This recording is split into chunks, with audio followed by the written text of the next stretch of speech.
What's up, everyone? This is Giorgio, your friendly neighborhood YouTuber, and I'm here to talk to you guys about an underrated Sega Genesis game, which is called Tinhead.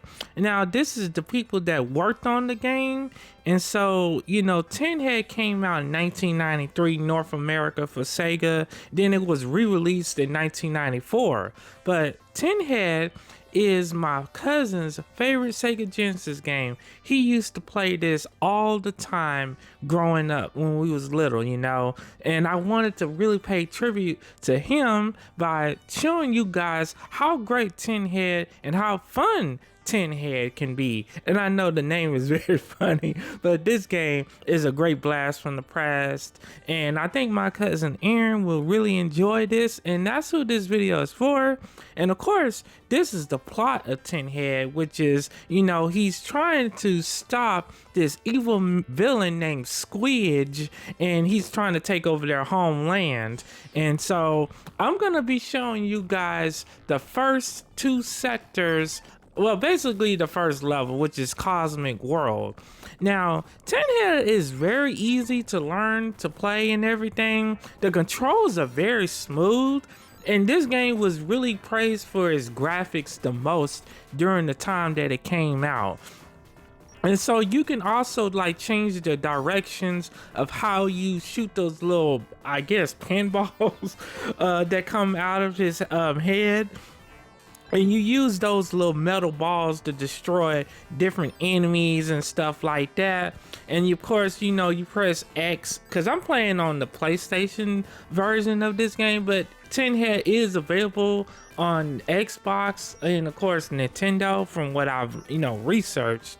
So this is the PlayStation version. I'm playing on the PS5 though. But anyways, yeah, it's really fun though. I was very surprised by this. I think I've only played Tinhead, briefly growing up. But my cousin mostly played this game. He was really good at this. And this game, it provides a very fun challenge. So if you like challenging platformer type games, I think Tinhead is the game for you. I know the game is like $4.99 on, whichever game console you play on, but they also have sales and stuff like on PlayStation Store. So yeah, you want to try to go through and get all these different power-ups and things like that, because that will make the game a little bit easier for you as you play through it. So of course, some aspects of these levels you have to press X to jump up and try to attack the different enemies and stuff like that. And you definitely want to get these little metal ball thingies, so that will give you a higher score, which I will show you at the end of this, where they give you a password which will allow you to unlock different things. So I got through the first sector of Cosmic World pretty much with no problem, which is surprising because I'm not the best at these type of games sometimes. But yeah, not bad, for somebody who hasn't played this in forever.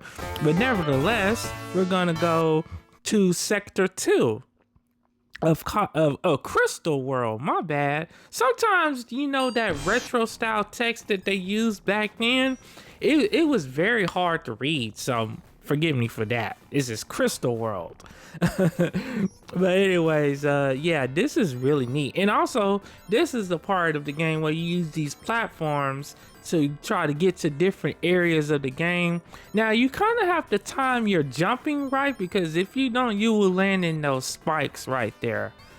And of course, as you can see, I got one of the cool power-ups that you will get in this game, which will allow you to jump higher and to get to different areas of the level with ease versus how you was just regularly jumping before. So that's not bad, I really like that. And of course, I'm keep losing life, so I'm pretty much at 0 right now. So if my character loses life, well, at least you know why. That's because I'm not the best at this. But anyways, I like this little bouncy thing that Tinthead is on. It's really cool. It kind of reminds me of something you will see in one of the Mario games.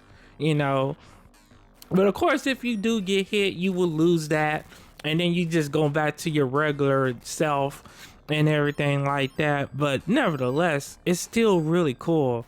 And of course, you want to make sure you jump up and hit and open those little outlets. I think they like glass things. I don't know what that is, but anyways, they give you cool little power-ups and things like that.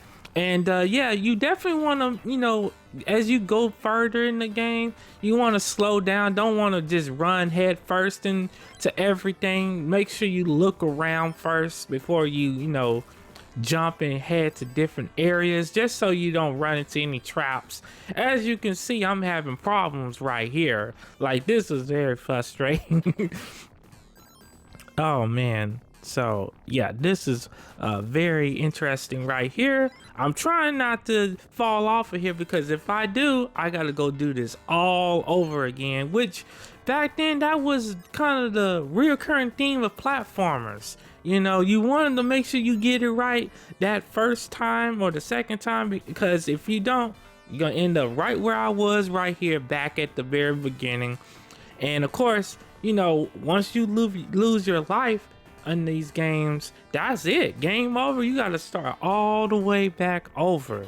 And but you know what, that's what made these type of games so much fun back then. And I think, you know, Tinhead kind of fell under the radar, because at the time that it came out, you know, the Sega Genesis had been out for a few years, and I think Sega was getting ready to transition with the Sega Saturn. And so, you know, they also changed their packaging and stuff. Like, you know, Tinhead originally was in a clamshell case, but then it got into like the cardboard stock, you know, packaging that they used back then. But yeah, as you can see, this was giving me too many problems, so I had to cut some of this footage down, because nobody wants to see Tinhead lose this much. But anyways, I would love to see Tinhead come back. You know, they really should revive this. I think Sega could do a lot with this character. There's a lot of potential there, and as you can see, game over. That's it. But you know what? I'm gonna give my cousin Aaron the high score name in this, so I'm typing his name in right here. But let me know what you all think about my Tinhead gameplay, and I definitely encourage you to go and try this game for yourself, because it's a lot of retro fun for anybody. Anyways, you guys, have a very blessed day, and peace out.